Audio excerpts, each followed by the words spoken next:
Good morning students. Study sociology classes में आप सभी का बहुत बहुत स्वागत है। आई होप आप लोग का अच्छे से अध्यापन का कार्य चल रहा होगा। तो आज की इस क्लास में जो है हम लोग अध्ययन करेंगे रॉबर्ट के मर्टन। ठीक है, रॉबर्ट के मर्टन के कुछ सिद्धांत हैं, उन्हीं सिद्धांतों को जो है आज हम लोग देखेंगे। उसमें पहला जो है आपका प्रकार्यवाद एवं संदर्भ समूह। तो ये दोनों सिद्धांत काफ़ी लंबे हैं, तो हम लोग इसके ऊपर 2 वीडियो बनाएंगे, प्रकार्यवाद का और संदर्भ समूह का। तो आज जो है हम लोग प्रकार्यवाद का सिद्धांत को देखेंगे। तो चलिए हम लोग देखते हैं। और हाँ, यदि आप लोग हमारे इस चैनल के ऊपर नए होंगे तो आप लोग चैनल को सब्सक्राइब कर लीजिएगा और बेल आइकन भी दबा दीजिएगा, ताकि जब भी हम वीडियो बनाएं, और प्रत्येक दिन बनाते हैं, ताकि आप लोग को जो है अध्ययन अध्यापन में समस्या ना हो और आप लोग तक नोटिफिकेशन सबसे पहले पहुंचे। ठीक है, तो यह वीडियो जो है हमारे स्टूडेंट हैं एमए के, एक है सूरजपुर के सोनामती और एक हैं हमारे पीजी कॉलेज अंबिकापुर के अमरजीत। उन्होंने बोला कि सर थोड़ा रॉबर्ट के मर्टन के जो प्रकार्यवाद का सिद्धांत है उसको समझा दीजिए। तो उन्हीं के कहने पर ये आज का वीडियो थोड़ा आगे का चैप्टर को बना रहे हैं, नहीं तो हम कंटिन्यू बनाते हैं। ठीक है, ये आपको भी काफ़ी हेल्पफुल होगा, क्योंकि हम देखें तो ये जो है आपका बीए थर्ड ईयर है ना, फाइनल ईयर का जो पेपर होता है ना, फर्स्ट पेपर का ही है। और आपका एमए सेकेंड सेमेस्टर का जो है ये थर्ड पेपर में इनके बारे में जिक्र किया गया है। तो यहाँ पे हम लोग दोनों क्लास के लिए जो है अच्छे से देखेंगे। तो रॉबर्ट किंग मर्टन जो थे वे अमेरिका के थे, और इनका जो जन्म है हम देखें तो 1910 में हुआ था, और 1989 में ये दुनिया को अलविदा किए थे। रॉबर्ट किंग मर्टन जो है उनको समाजशास्त्र के इस दुनिया में आधुनिक समाजशास्त्र के संस्थापक पिता माना जाता है। अर्थात वर्तमान के जो है ना, इन्हें रॉबर्ट किंग मर्टन को फादर माना जाता है। जिस तरह से आप लोग बताए थे ना कि समाजशास्त्र के जनक जो है अगस्त कॉम्ट महोदय के माना जाता है, उसी प्रकार से आधुनिक समाजशास्त्र के संस्थापक पिता माने जाते हैं। ठीक है, तो इनकी बायोग्राफी के लिए हम लोग अलग एक वीडियो बनाएंगे, जिसमें इनको देखेंगे कि इनका जन्म कब हुआ, इनके पेरेंट्स के इस प्रकार से थे, है ना, इनका शिक्षा दिशा ऐसी हुई, इन्हें कौन कौन से कृतियाँ थी, कौन कौन से बुक थे। ठीक है, तो आज का जो थोड़ा वीडियो है वो लंबा होगा, क्योंकि ये सिद्धांत जो होता है पूरी तरह से समझना होता है, तब जाके आपको प्रकार्यवाद जो है समझ पाएंगे। तो आप लोग बने रहिएगा। तो देखिए प्रकार्यवाद का सिद्धांत, ठीक है, अर्थात अंग्रेजी में इसी को क्या बोलते हैं, थ्योरी ऑफ फंक्शनलिज्म। तो थोड़ा सा समझ लेते हैं, फंक्शन का मतलब क्या था, प्रकार का मतलब क्या था। फंक्शन मतलब हम लोग देखें तो किसी प्रकार का समारोह, किसी प्रकार का कार्य। ठीक है, प्रकार्यवाद मतलब कि हम किस तरह से किसी भी कार्य को करते हैं। ठीक है, समाज के कार्य कैसे होते हैं, ठीक है, या फिर जो हमारे स्वाभाविक प्रकार्य होता है, ठीक है, वो किस प्रकार से कार्य करते हैं। तो इन्हीं को जो है ना, कार्य को ही जो है हम लोग प्रकार्य कहते हैं, बल्कि एक कार्य निरंतर जो चलता हुआ जाता है उसी को हम लोग प्रकार्यवाद बोलते हैं, फंक्शनलिज्म बोलते हैं। ठीक है, यहाँ पे देखिए बताता है कि रॉबर्ट के मर्टन के, ठीक है, रॉबर्ट के मर्टन समाजशास्त्र के चिंतन में प्रकार्यवाद के सिद्धांत का प्रमुख स्थान है। ठीक है, अर्थात रॉबर्ट के मर्टन जो थे, ये समाजशास्त्र के चिंतन में प्रकार्यवाद का जो सिद्धांत है ना, बहुत अधिक प्रमुख स्थान दिया गया है और काफी यूजफुल का भी है। प्रकार के बारे में मर्टन के विचार को समझने से पहले प्रकार का सामान्य अर्थ समझ लेना आवश्यक है। देखिए यहाँ पे भी बताता है कि जो प्रकार है ना उसको समझना हमें सबसे जरूरी है। यहाँ पे देखिए क्या कहता है, वास्तव में प्रत्येक सामाजिक संरचना के निर्माण में अनेक छोटी बड़ी इकाइयों का योगदान होता है। मतलब जब समाज का संरचना बनता है, संरचना मतलब स्ट्रक्चर, ढांचा तैयार होता है, तो वहां पे जो होता है छोटे छोटे इकाइयां अपनी अपनी कार्य करते हैं। बताए ना, फंक्शन मतलब क्या होता है, कार्य होता है। ठीक है। अर्थात जो छोटी छोटी इकाई है, छोटी छोटी पार्ट पुर्जे हैं, उन सभी का योगदान होता है, तब जाके वह कार्य संपन्न होता है। समाज जो है ना, समाज ऐसे नहीं बनता है। समाज जो है छोटे छोटे व्यक्तियों से, बड़े व्यक्तियों से, है ना, और भिन्न भिन्न प्रकार के योग्य व्यक्तियों के द्वारा इस समाज का निर्माण होता है। तो इसीलिए कहता है कि प्रत्येक समाज की संरचना का निर्माण में अनेक छोटी छोटी इकाइयों की योगदान होता है। जिस तरह से हम देखें हमारा शरीर का निर्माण हुआ है, तो हमारे शरीर का निर्माण में जो है ना, कोशिका के द्वारा जो है ये शरीर बना हुआ है, और इस कोशिका को बहुत सारे कोशिका मिलकर टिश्यू बनते हैं, और बहुत सारे टिश्यू मिलकर हमारे अंग बनते हैं। ठीक है। तो यही कहता है कि छोटे छोटे इकाइयों को मिलाकर जो होता है एक समाज की संरचना तैयार होती है। ठीक है।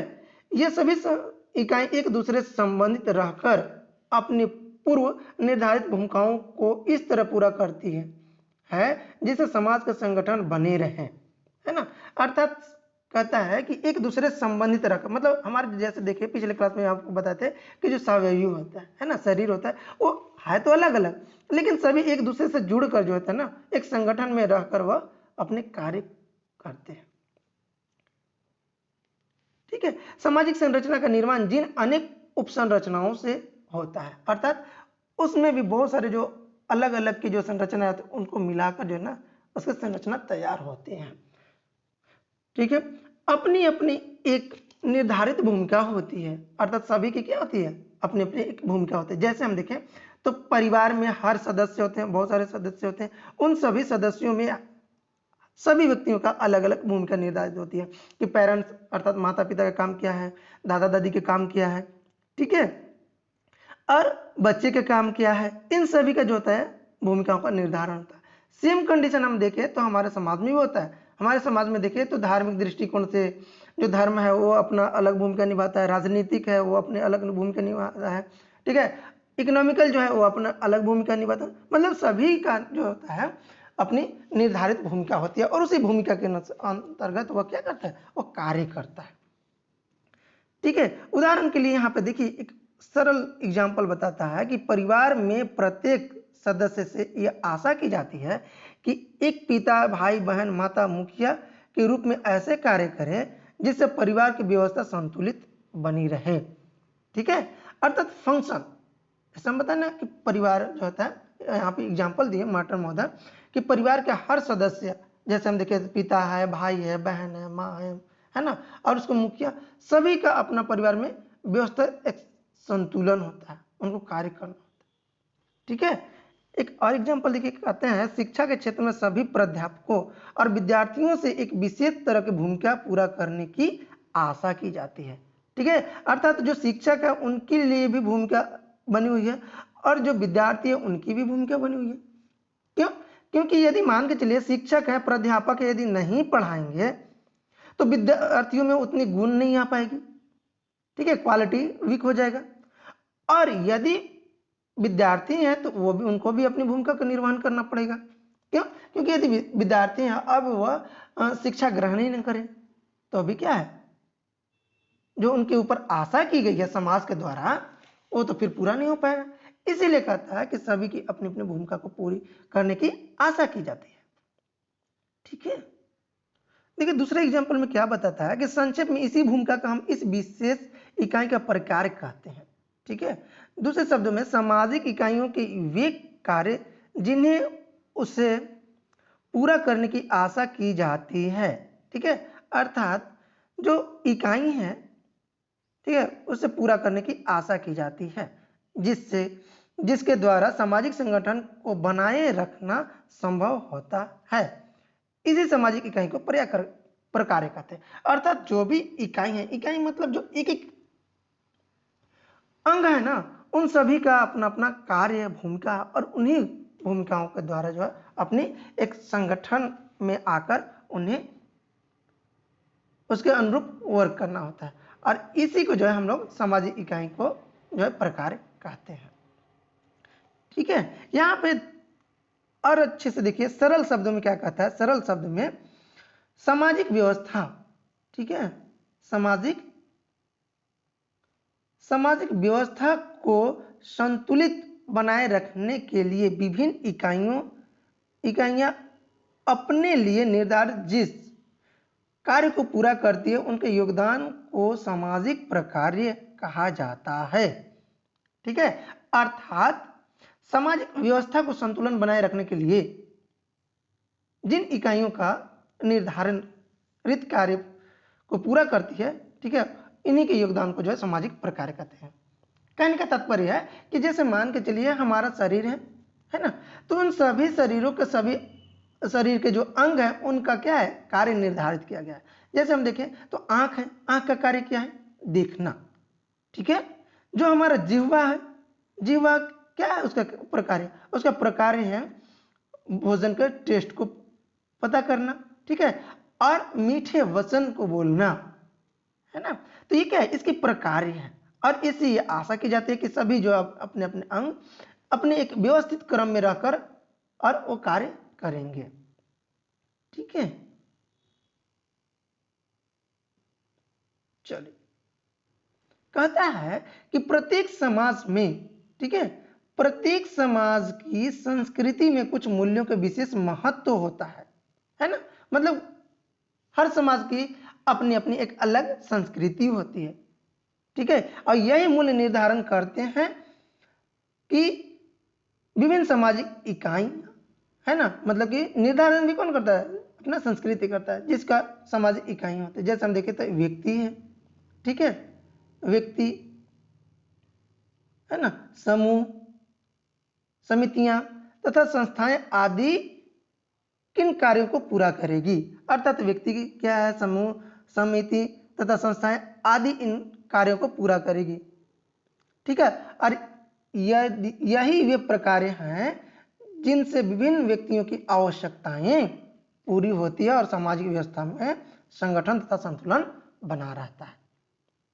ठीक है, अर्थात जब अपने सही रूप से जब कार्य करते हैं, है ना, और कार्य जो है वो अपनी आवश्यकता को पूरा करती हैं, ठीक है, और व्यवस्था को बनाए हुए रखते हैं तथा व्यवस्था को संतुलित रखते हैं।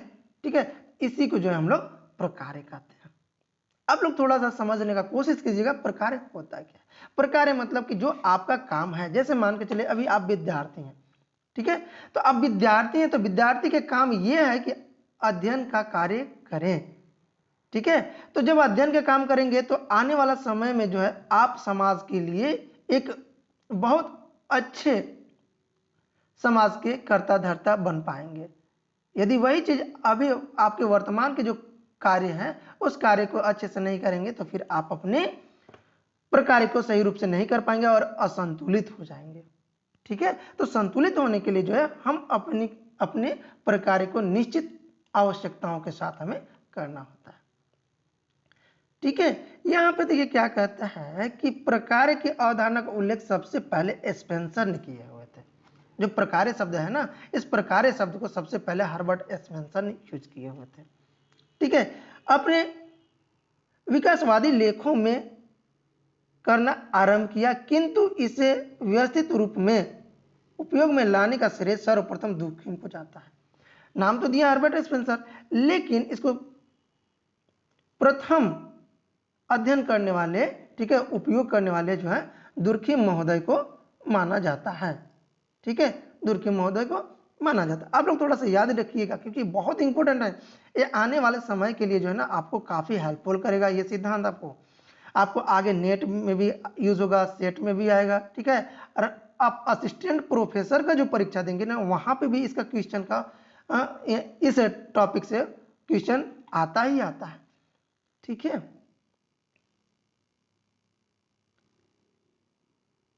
साथ में देखिए यहाँ पे क्या कहता है, इसके बाद रेडकिल, ब्राउन, मेलोनोव्स्की ने प्रकार की अवधारणा को मानवशास्त्रीय अर्थ में उपयोग किया। ठीक है, समाजशास्त्रीय एस्पेक्ट में तो हर्बर्ट स्पेंसर किए, है ना, फिर दुर्खिम महोदय किए, इसके बाद मर्टन महोदय किए। लेकिन इस सिद्धांत का उपयोग जो है ना हम देखें तो मानव शास्त्र में भी किया गया है, क्योंकि मानव शास्त्र जो है ना वो शरीर का ही अध्ययन करते हैं। तो मानव शास्त्र में हम देखें तो रेडकिल, ब्राउन है, मेलोनोव्स्की है, ठीक है, और अन्य मानव शास्त्री उन्होंने भी इस सिद्धांत को अध्ययन किया है। ठीक है, तो चलिए थोड़ा सा जो है हम लोग देखते हैं कि अन्य और जो है रेडकिल, ब्राउन महोदय क्या बताए हैं इसके ऊपर। यहाँ पे देखेंगे रेडिकल ब्राउन महोदय जो है उन्होंने स्पष्ट किया, ठीक है, स्पष्ट किया कि एक विशेष सामाजिक इकाई का प्रकार उनके उसके द्वारा किया जाने वाला योगदान है जिससे सामाजिक व्यवस्था की क्रियाशीलता को बनाए रखने के लिए सामाजिक जीवन को प्रदान करता है ना। अर्थात समाज की जो इकाई है, ठीक है, उसके प्रकार्य के द्वारा जो है किए जाने वाला योगदान देता है और सामाजिक व्यवस्था में क्रियाशील को बनाए रखता है। अर्थात जो समाज की व्यवस्था है उसे एक्टिव रखने में, ठीक है, उसको बनाए रखने में बहुत अधिक जो है जीवन का प्रदान करता है, सामाजिक प्रदान करता है। अर्थात देखिए कि यहाँ पे स्पष्ट करता है कि यदि कोई व्यक्ति अथवा समूह ऐसे कार्य करने लगे जिस समाज संगठन बिगड़ने लगे तो ऐसे कार्य व्यवहार को सामाजिक प्रकार्य नहीं कहा जा सकता, ठीक है। यदि मान के चले कार्य तो दोनों तरह से होते हैं, मतलब एक सकारात्मक कार्य भी होते हैं और नकारात्मक कार्य, तो वैसे कार्य जो अच्छा हो वो सकारात्मक कार्य कहलाएंगे, लेकिन वही यदि उस समाज के लिए हानिकारक हो तो वो आपका जो प्रकार है वो अच्छा नहीं माना जाएगा, ठीक है, उसको दुष्प्रकार्य कहेंगे। उसके आगे सिद्धांत उसके बारे में आगे बताया गया, हम लोग अभी देखेंगे, ठीक है। यहीं पे जो है दुर्खिम महोदय जो है इन्होंने क्या बताया, इनके भी डेफिनेशन को देख लेते हैं। किसी सामाजिक तथ्य का प्रकार उसकी वह भूमिका है जिसके द्वारा संपूर्ण समाज की आवश्यकता को पूरा करने अथवा समाज को बनाए रखना संभव है ना। अर्थात दुर्खिम महोदय भी क्या कहते हैं कि सामाजिक तथ्य का प्रकार उसकी वह भूमिका है जिसके द्वारा संपूर्ण समाज की आवश्यकता को पूरा करने अथवा समाज को बनाए रखने की संभावना देता है ना। मतलब आवश्यकता को पूरा करना जो है ना प्रकार्य कहलाता है, ठीक है। अर्थात हम देखें तो यहाँ पे एक और डेफिनेशन के रूप में हमें देखने के लिए मिलता है, कहता है कि स्पष्ट होता है कि सामाजिक इकाई का प्रकार उसी तरह होगी उपयोगी होता है जिस तरह जीवन रचना के विभिन्न अंग शरीर और आवश्यकताओं को पूर्ति करते हैं, ठीक है। अर्थात जो हमारा बॉडी है ना, ये बॉडी अर्थात शरीर, ये सभी अपनी अपनी आवश्यकता के अनुसार वो कार्य करते हैं, ठीक है। दूसरी रूप में हम देखें तो यहाँ पे कह रहा है कि प्रकार संबंध किसी व्यक्तिगत, ठीक है, किसी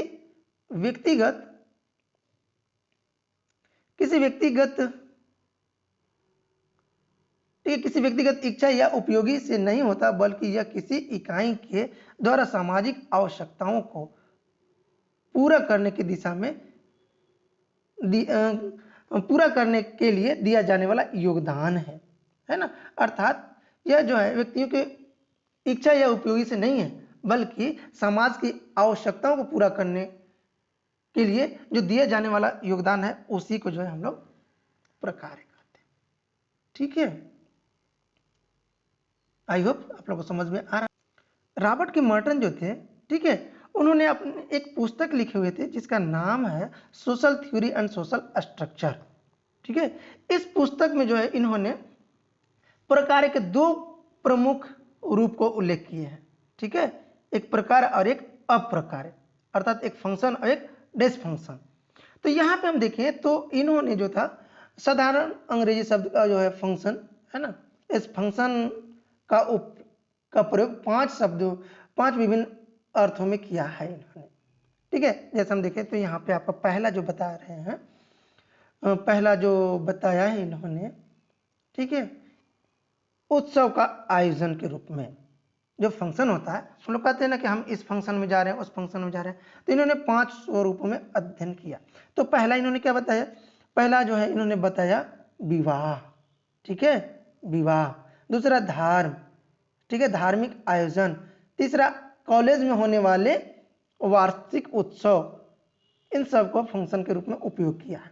जैसे हम देखते हैं ना कि आज हम लोग विवाह समारोह में जा रहे हैं, अर्थात विवाह फंक्शन में जा रहे हैं, धार्मिक फंक्शन होता है, कॉलेज में जो फंक्शन होता है। तो इन्होंने जो था फंक्शन को जो है 5 शब्दों में 5 अर्थों में जो है इसके बारे में बताया। तो पहला इन्होंने क्या बताया, उत्सव या आयोजन के रूप में। दूसरा इन्होंने बताया व्यवसाय के अर्थ में, ठीक है, अर्थात देखें तो इन्होंने बताया कि जब हम किसी व्यक्ति या समूह से यह मालूम करने का प्रयत्न करते हैं कि उसका व्यवसाय क्या है, तभी यहाँ पर उस व्यक्ति का व्यवसाय फंक्शन का प्रयोग किया जाता है ना। अर्थात कहते हैं ना कि आपका क्या फंक्शन है, किस प्रकार का आपका व्यवसाय करते हैं, बिजनेस। तो इन्होंने जो है दूसरा किसमें उपयोग किया, व्यवसाय में। ठीक है। तीसरा जो है हम देखें तो क्रियाकलाप अथवा भूमिका के रूप में, अर्थात हम देखें तो अपने बच्चों के प्रति पिता की भूमिका, कॉलेज में अध्यापक का कर्तव्य अथवा जनसाधारण हितों के नेता द्वारा किए जाने वाले कार्यों को भी फंक्शन ही कहा जाता है। ठीक है। अर्थात क्रियाकलाप के द्वारा जो है ना हम भूमिका को के रूप में भी देखते हैं। अर्थात जैसे बच्चे के प्रति अपने माता पिता की क्या भूमिका है, किस प्रकार का फंक्शन है, कॉलेज के जो अध्यापक है उनका क्या कर्तव्य बनता है, जो नेता है उनका क्या कर्तव्य बनता है, इन सभी को जो है ना इन्होंने फंक्शन ही माना, प्रकार ही माना है। ठीक है। चौथा जो है इन्होंने माना गणितीय अर्थ में। ठीक है। जैसे हम देखें तो गणित में एक चर का दूसरे चर से संबंध बताने के लिए फंक्शन शब्द का उपयोग होता है। उदाहरण के लिए यहाँ पे देखिए क्या बताया गया है कि जब हम यह कहते हैं कि शिक्षा का एक प्रकार जन्म दर को निर्धारित करता है, तब हम जन्म दर और शिक्षा के संबंध को स्पष्ट करने के लिए फंक्शन शब्द का प्रयोग करते हैं। ठीक है। अर्थात शिक्षा का जो है प्रकार जन्म दर को निर्धारित करता है। ठीक है। और जन्म दर और शिक्षा के संबंध को स्पष्ट करता है, इसके बाद इनको भी जो है फंक्शन शब्द से ही उपयोग किया। गणित में भी हम लोग देखते हैं ना, आप लोग पढ़े भी होंगे, फंक्शन करना है। ठीक है। तो गणित का अर्थ में भी जो है इसको प्रकार का उपयोग किया गया है।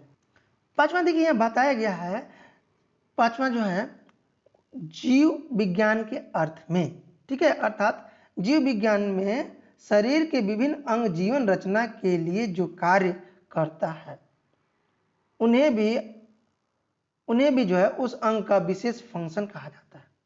मर्टन का विचार है कि इसमें से किसी भी अर्थ को उचित नहीं माना जा सकता, लेकिन प्रकार संबंध का अर्थ को समझने के लिए दूसरी और चौथी को कुछ सीमा तक उपयुक्त माना जा सकता है। मतलब जो है जो जीव विज्ञान है, बायोलॉजी है ना, तो वहाँ पे हम देखते हैं ना जो हमारा अंग है इन सभी का क्या है, अपने अपने एक कार्य है, फंक्शन है। तो इसके द्वारा जो है हम लोग सरल शब्दों में समझ सकते हैं।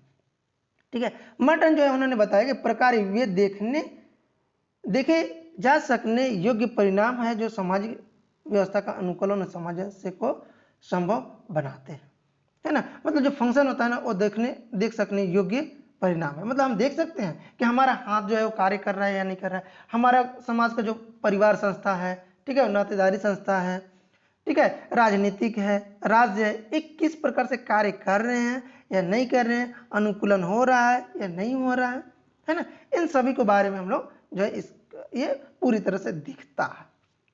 ठीक है। मर्टन महोदय जो थे उन्होंने प्रकार को जो है समाज के दो रूपों में परिभाषित करने का प्रयत्न किया है। पहला ही जो है इन्होंने बताया प्रत्यक्ष तथा परोक्ष प्रकार। ठीक है। अर्थात मैनिफेस्ट एंड लेटेंट फंक्शन, दो प्रकार के इन्होंने फंक्शन बताया है। ठीक है। अर्थात हम देखें तो प्रत्यक्ष मतलब, ठीक है, प्रत्यक्ष प्रकार मतलब स्पष्ट और प्रकट, जिसको हम लोग देख सकते हैं। और एक होता है जिसको यहाँ पे देखिए हम आपको हिंदी में भी लिखे हुए हैं, है ना। अर्थात मैनिफेस्ट जो होता है स्पष्ट होता है, प्रकट करता है, जो दिख सकता है। ठीक है। और एक होता है आपका लेटेंट फंक्शन, परोक्ष प्रकार। तो लेटेंट मतलब क्या होता है, गुप्त, है ना। मतलब वैसे प्रकार जो गुप्त रहते हैं, तो उसके बारे में भी जो है ना हमें दिखना होता है। चलिए तो देखते हैं हम लोग प्रत्यक्ष प्रकार। यहाँ पे देखिए जो है मर्टन महोदय जो है उन्होंने स्पष्ट करते हुए बताया कि प्रत्यक्ष प्रकार वे परिणाम है जो सामाजिक व्यवस्था में अनुकूलन का गुण उत्पन्न करते हैं तथा जो इस व्यवस्था में भाग लेने वाले व्यक्तियों द्वारा इच्छित और मान्य होते हैं, है ना। मतलब कि सामाजिक जो व्यवस्था है उसमें वे व्यवस्था को बनाए रखने का कोशिश करते हैं। ठीक है। इसके साथ ही हम देखें तो प्रकार वे हैं जिन्हें समझने के लिए सामान्य व्यक्ति को अपने बुद्धि का अधिक उपयोग नहीं करना पड़ता है। कहने का मतलब है कि जिसको हम देख सकते हैं, है ना, उसके लिए हमें अधिक बुद्धि की आवश्यकता नहीं है। हम देख के बता सकते हैं कि ये जो है आपका घड़ी है, ये मोबाइल है ना, ये ब्लूटूथ है, ये माइक है। ठीक है। उसके लिए हमें बहुत अधिक बुद्धि लगाने की आवश्यकता नहीं पड़ता है। उदाहरण के लिए देखिए यहाँ पे क्या बताता है कि शिक्षा का प्रत्यक्ष प्रकार व्यक्ति के ज्ञान में बुद्धि करना और उसे आजीविका पाने के योग्य बनाना है। ठीक है, इसी तरह कानून का प्रत्यक्ष प्रकार समाज में नियंत्रण की स्थापना करना। ठीक है, निकट संबंधी के बीच में विवाह संबंधों के निषेध का प्रकार उनके बीच यौनिक नैतिकता को बनाए रखना है। ठीक है, यदि हम देखें तो परिवार का प्रकार बच्चों को समुचित रूप से समाजीकरण करना है ना। अर्थात ये भी आपका प्रकार है जिसको हम लोग देख सकते हैं कि बच्चे को हम किस प्रकार से समाजीकरण करते हैं, है ना। अर्थात जो बच्चा है उसको हम लोग समाजीकरण करके जो है उसको नैतिक और समाज में चलने योग्य और रहने योग्य बनाते हैं। दूसरा आपका आता है परोक्ष प्रकार, है ना। परोक्ष प्रकार को निहित प्रकार या अप्रगट प्रकार कहा जाता है ना। परोक्ष मतलब आपको क्या बताते हैं, गुप्त बताते हैं, लेटेंट फंक्शन, है ना। अर्थात वैसे फंक्शन जिसको हम देख नहीं सकते हैं, है ना, गुप्त रूप से। तो यहाँ पे देखिए मॉडर्न महोदय क्या बताते हैं कि परोक्ष प्रकार ये हैं जो न तो इच्छित होते हैं और न ही सामान्य लोग के द्वारा उन्हें पहचाना जाता है। अर्थात सामान्य लोग द्वारा उसे पहचान भी नहीं सकते हैं कि ये जो है आपका परोक्ष प्रकार है। उसके लिए विशेष लोग होते हैं, विशेष, जैसे हम देखें तो भूत प्रेत को देखने के लिए या उसके समझने के लिए जो है सामान्य व्यक्ति नहीं देख पाते हैं, है ना। लेकिन जो विशेष, जैसे हम देखें ना तो हमारे समाज में जो एक बैगा होते हैं, ठीक है, ओझा होते हैं, ठीक है, या जो टोटका करते हैं, तो ये लोग जो है इस प्रकार को समझ सकते हैं, देख सकते हैं। ठीक है, मर्टन ने जो है यहाँ पे बताया कि होपी जनजाति का उदाहरण लिया और उन्होंने बताया कि इन जनजातियों में लोग वर्षा लाने के लिए सामूहिक रूप से नृत्य करते हैं और विभिन्न प्रकार के आयोजन करते हैं। इस प्रकार सामूहिक नृत्य आयोजन का प्रत्यक्ष प्रकार वर्षा लाना है, जबकि इसका परोक्ष प्रकार जो है ना, इसका परोक्ष अप्रकार्य लोगों का स्वस्थ मनोरंजन देना और पारस्परिक सहयोग को बढ़ाना है ना। प्रत्यक्ष प्रकार तो दिख रहा है कि भाई वहां पे जुटे हुए हैं, है ना, नृत्य करते हैं तो वर्षा लाने के लिए, लेकिन परोक्ष रूप में क्या है, अब उस जगह पे इकट्ठा होते हैं, नृत्य करते हैं तो उनका मनोरंजन भी हो जाता है और जो पारस्परिक संबंध है वो भी बढ़ जाता है। ठीक है,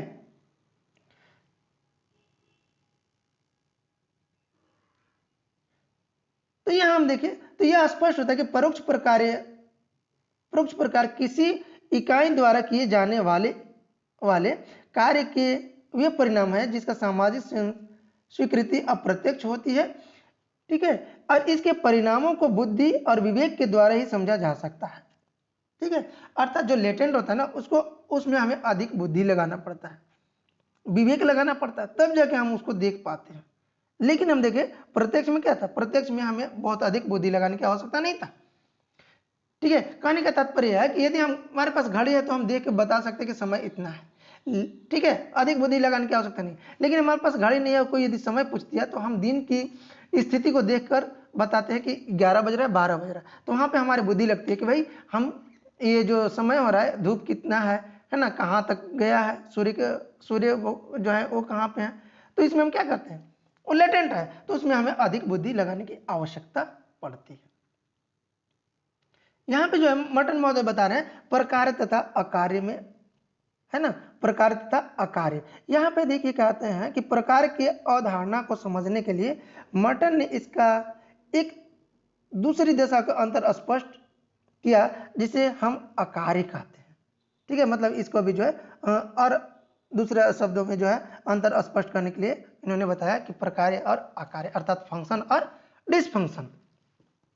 अर्थात मर्टन जो थे उन्होंने बताया, ठीक है, मर्टन ने कि अकार्य को स्पष्ट परिणाम है कि सामाजिक व्यवस्था में अनुकूलन के गुण को कम कर देता है। ठीक है, जो अकार्य है वो जो सामाजिक व्यवस्था का जो परिणाम होता है उसके गुण को कम करता है। ठीक है, इसी प्रकार जो जॉनसन महोदय है ना, उन्होंने बताया कि जब सामाजिक संरचना की कोई इकाई ऐसा कार्य करती है जिससे समूह की एक या अधिक आवश्यकता पूरा में बाधा पड़ती है, इस प्रकार की इकाई को अकार्य कहा जाता है ना। कहने का तात्पर्य है कि जब समाज की जो व्यवस्था है जो आवश्यकता को पूर्ति करती है, लेकिन जब पूर्ति करने में बाधा पड़ती है, ठीक है, जो बाधा डालती है उसी को जो है हम लोग अकार्य कहते हैं। कहने का तात्पर्य है कि समाज को आगे बढ़ाने के लिए जो है स्वच्छ शिक्षा की आवश्यकता होती है। ठीक है, लेकिन अब यहाँ पे क्या होता है कि बच्चे में जो है उनकी अच्छी गुणवत्ता युक्त जो है शिक्षा नहीं प्राप्त होने की वजह से समाज में भय, भूख, भ्रष्टाचार, ठीक है, और आतंक फैलने लगता है। तो क्या है ये भय, भूख, भ्रष्टाचार, ये अकार्य है। ठीक है, अब इसकी वजह से जो है हमारा समाज पूरी तरह से विकास नहीं कर पाता है, अपनी जो उनकी आवश्यकता होती है वो आवश्यकता पूरा नहीं हो पाता है। ठीक है, यहाँ पे देखिए तो सर्वप्रथम कहते हैं कि हम भारत संयुक्त परिवार की व्यवस्था को लेते हैं। संयुक्त परिवार में सबसे बड़े पुरुष सदस्य को कर्ता का पद मिलता है ना, जो कर्ता है उसको पद मिलता है, तथा कर्ता का परिवार के क्षेत्रों में पूरा नियंत्रण होता है। अतीत में इस व्यवस्था का अनेक प्रकार होते हैं। ठीक है, अकार्य तो आप देखिए कि मतलब जो कार्य जो व्यवस्था में बाधा पहुंचाते हैं उसको हम अकार्य कहते हैं, लेकिन जो अच्छे से व्यवस्थित रूप में कार्य करते हैं उसको जो हम लोग प्रकार्य कहते हैं, फंक्शन कहते हैं। ठीक है, अर्थात हम देखें तो संपत्ति के विभाजन की रक्षा करता है कौन? संयुक्त परिवार। तो ये अच्छा है ना, प्रकार्य है। कम व्यय में परिवार का भरण पोषण करता है, अयोग्य और असमर्थ सदस्यों को सुरक्षा देता है, बच्चों को समुचित रूप में समाजीकरण करना, संस्कृति विशेषताओं को आगामी पीढ़ी के लिए संरक्षित करता है। ठीक है, और इन प्रकार का फलस्वरूप जो है हम देखें तो संयुक्त परिवार अनेक हानिकारक परिणामों के सामने आने लगते हैं। ठीक है, सभी की आवश्यकता पूरा होने के कारण अधिकांश सदस्य आलसी हो जाते हैं। मतलब इसका जो परिवार है ना, इसका कुछ फंक्शन भी है और कुछ डिसफंक्शन भी है। ठीक है, अर्थात ये अच्छा भी है और कहीं कहीं थोड़ी सी इसकी नकारात्मकता है, अर्थात अप्रकार डिसफंक्शन भी है। जैसे हम देखें तो यहाँ पे जो है संयुक्त परिवार में कुछ व्यक्तियों का आलसीपन आ जाता है ना, और बड़े आकार के फलस्वरूप आपसी कलह में वृद्धि होने लगती है। जब बड़ा परिवार हो जाता है तो कलह भी होने लगता है। ठीक है, कर्ता के निरंतर नियंत्रण से वह निरंकुश होने लगता है। ठीक है, संस्कृति विशेषता के संरचना के स्थान पर रूढ़ियां और कुरीतियां उत्पन्न होने लगती है। तो हम जो है यह सभी हानिकारक परिवार संयुक्त परिवार के अकार्य का एक उदाहरण है। ठीक है, अर्थात परिवार में दोनों चीजें हमें देखने के लिए, इसीलिए जो है वर्तमान में हम देखें तो न्यूक्लियर फैमिली बनते जा रहा है, अर्थात एकल फैमिली होते जा रहा है। ठीक है, दूसरा उदाहरण देते हुए उन्होंने बताया कि नौकरशाही मतलब जो ब्यूरोक्रेसी होती है, अर्थात जो बड़े बड़े जो ऑफिस होते हैं ना वहाँ के अधिकारी, उन्हीं को हम लोग जो है नौकरशाही कहते हैं। ये मैक्स वेबर का सिद्धांत है, वहाँ पे हम लोग आप लोग को बहुत अच्छे से समझाएंगे कि नौकरशाही क्या होता है। ठीक है, तो यहाँ इन्होंने मटन महोदय जो थे नौकरशाही का एग्जाम्पल लिया और उन्होंने बताया कि नौकरशाही तथा अधिकारी तंत्र का प्रकार व्यक्ति के अस्थायी प्रकार देकर, है ना, उनको सुरक्षा की भावना पैदा करना तथा अधिकांश अधिकारियों को कुछ विशेष अधिकार देकर अनुशासन को बनाए रखना होता है। ठीक है, मतलब जो नौकरशाही है वो समाज को अनुशासित बनाए रखने के लिए जो है उनके बनाया जाता है। ठीक है, लेकिन नौकरशाही जो है नौकरशाही की व्यवस्था यही प्रकार कभी कभी अकार्य के रूप में बदल जाते हैं। उदाहरण के लिए हम देखें तो अस्थायी नौकरी के कारण अधिकारी और कर्मचारी अपने कर्तव्यों के प्रति उदासीन होने लगते हैं। ठीक है, अर्थात जब अस्थायी नौकरी हो जाता है तो क्या होता है, पढ़ाते नहीं है ना, लिखाते नहीं है, अपना जो उनका कर्तव्य होता है उससे वंचित हो जाते हैं। अधिकांश विशेष अधिकारी निरंतर निरंकुश बना देते हैं, है ना, मतलब कि वो तानाशाही बन जाते हैं, एक तंत्र हो जाते हैं। ठीक है, मतलब अपने आप को ही सबसे सर्वश्रेष्ठ मानते हैं तथा अनुशासन की जगह भ्रष्ट और भ्रष्टाचार बढ़ने लगती है। ठीक है, जो अनुशासन जब कम होता है तो यहाँ पे भय और भ्रष्टाचार बढ़ने लगती है। तो ये क्या है, ये हम देखें तो आपका अप्रकार है, अर्थात डिसफंक्शन ही है। ठीक है, अर्थात यहाँ पे कहता है कि उपयुक्त विवेचना से स्पष्ट होता है प्रकार्य और अकार्य संबंध सामाजिक मूल्यों से है, और यदि किसी समूह का मूल्य स्त्रियों की स्वतंत्रता के विरोध करे तो सामाजिक कानून के द्वारा स्त्री को स्वतंत्रता देने का प्रकार नहीं बल्कि अकार्य समझा जाता है। ठीक है, यदि उनके स्वतंत्रता नहीं देते हैं तो यह प्रकार्य नहीं बल्कि यह अकार्य समझा जाता है। यहाँ देखिए प्रकार्य तथा अकार्य में अंतर है ना। प्रकार्य का तात्पर्य इकाइयों द्वारा की जाने वाले उन कार्यों से है जो संपूर्ण सामाजिक व्यवस्था और सामाजिक संगठन को बनाए रखने में योगदान करते हैं। इसके विपरीत जो अकार्य हैं वो क्या करते हैं? अकार्य जो हैं वो हम देखें तो आपका अकार्य का तात्पर्य इसकी इकाई के उनके कार्य के परिणाम से उन्हें विशेष सामाजिक व्यवस्था का संगठन में हानिकारक होते हैं। अर्थात जो अकार्य हैं वो क्या है? हानिकारक होते हैं, हानिकारक व्यवस्था देते हैं। प्रकार्य वे हैं जो समाज के मान्यता प्राप्त होते हैं, ठीक है, और जो दूसरा है अकार्य वो समाज के द्वारा मान्य नहीं होते हैं, ठीक है। प्रकार्य वे हैं जो सामाजिक आवश्यकताओं को पूरा करने में सहायता पहुंचाते हैं, ठीक है।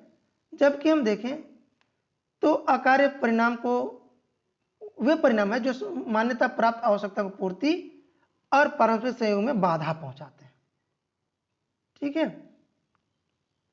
इसके साथ हम देखें तो प्रकार्य समाज के मान्यता प्राप्त होने के कारण लंबे समय तक प्रभाव में बने रहते हैं, ठीक है।